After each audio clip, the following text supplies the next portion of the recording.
অনুরাগের ছোঁয়া ধারাবাহিক থেকে একেবারেই বাদ দেওয়া হলো প্রধান নায়ক সূর্যকে। সূর্য, ইরা এবং মিশকাকে বাদ দিয়ে অর্জুন, দীপা, সোনারূপা, ভিক্টর, তিস্তা, উর্মিজয় এবং লাবণ্য সেনগুপ্তকে নিয়ে এগিয়ে যাচ্ছে ধারাবাহিকের গল্প।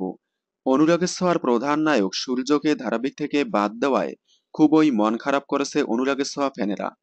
আবার অনেকেই সূর্যকে বাদ দিয়ে অর্জুনের সাথে দীপার মিল দেখায় খুবই খুশি হয়েছে। তবে আগামীতে সূর্যকে আবারও দেখা যাবে কিনা তা এখনো সঠিকভাবে জানা না গেলেও খুব শীঘ্রই আবারও নতুনভাবে এন্ট্রি নিতে চলেছে মিশকা। শোনা যাচ্ছে আগামীতে অনুরাগের ছোঁয়ায় যে ট্রাক আসতে চলেছে সেই ট্রাকেই মিশকাকে হাইলাইট করে তুলে ধরানো হবে। হয়তো আগামীতে অনুরাগের ছোঁয়ায় বড়সড় চমক আসতে চলেছে। তবে অনুরাগের ছোঁয়া ফ্যানদের মতে ধারাবাহিকে সূর্য না থাকায় মিশকাকেও ভালো লাগে না, কারণ সূর্য দীপা ছাড়া মিশকার শয়তানি বেশ একটা জমে না।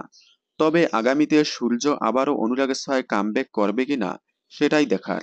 দেখতে থাকুন অনুরাগের ছোঁয়া, সোম থেকে রবি প্রতিদিন রাত 9:30টায় স্টার জলসার পর্দায়।